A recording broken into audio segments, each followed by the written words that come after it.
Pernah nggak sih kalian ngerasa capek banget sama dunia digital? Rasanya kok riuh banget ya?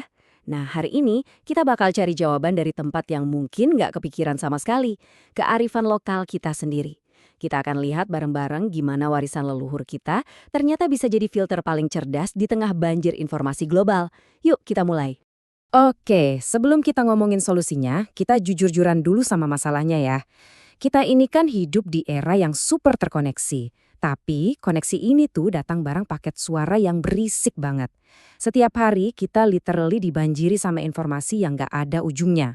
Coba deh, inget-inget lagi. Kapan terakhir kali kalian buka media sosial dan bukannya happy, malah jadi capek?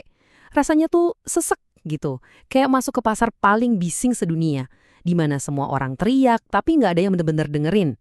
Pertanyaannya, kenapa sih ruang yang katanya sosial ini kok sering banget malah terasa negatif? Nah ini dia biang keroknya. Karena di dunia maya itu gampang banget buat orang jadi anonim, dan semuanya serba cepat, jadinya gampang juga buat ngehujat, nyebar hoaks, atau ngomongin hal-hal yang penuh kebencian. Ironis banget kan, teknologi yang harusnya nyambungin kita, malah sering jadi alat buat misahin kita.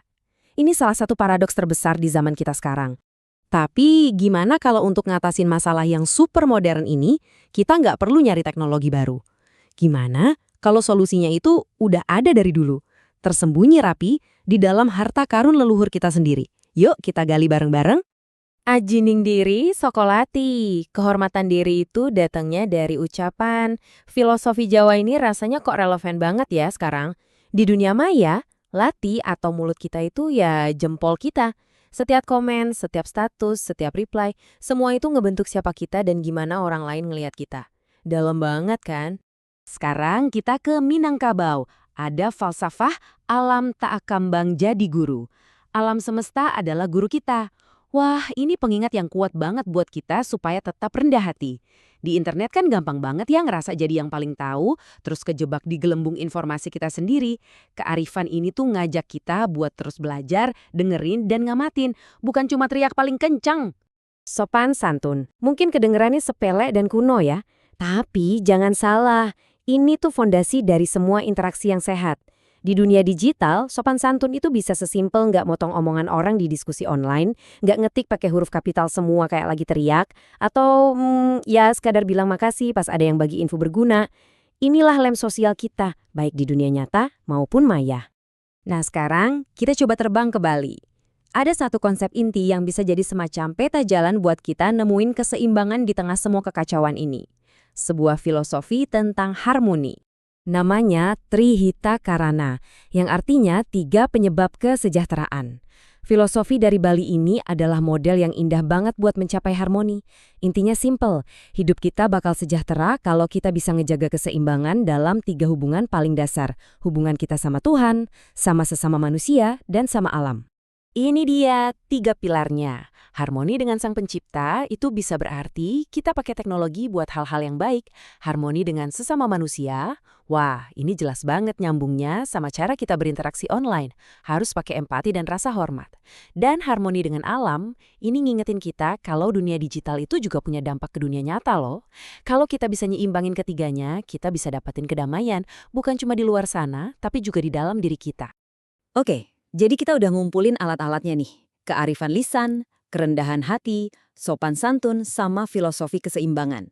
Sekarang pertanyaannya, gimana kita ngerakit ini semua jadi semacam filter budaya yang cerdas buat ngolah arus informasi global? Yuk, kita bedah cara kerjanya. Inilah kan kenyataan kita sekarang. Cuma dengan sekali klik, budaya dan gaya hidup dari seluruh penjuru dunia langsung masuk ke kamar kita. Di satu sisi, ini bisa memperkaya wawasan kita. Tapi di sisi lain, bisa juga bikin gesekan kalau apa yang kita lihat itu nggak sejalan sama nilai-nilai yang kita anut.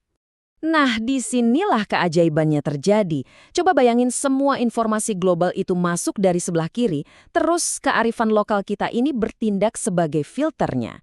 Kita bisa mengadaptasi tren global yang positif sambil tetap pegang teguh sopan santun. Kita bisa jaga keseimbangan alat Trihita Karana.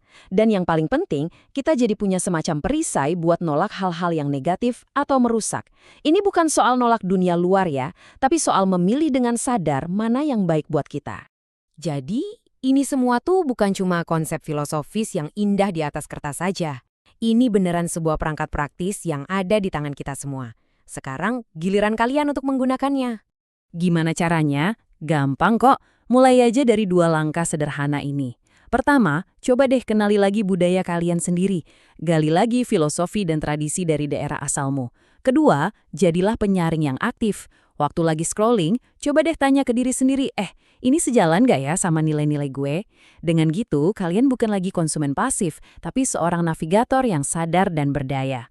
Sebagai penutup, aku mau kasih satu pertanyaan buat kalian renungkan.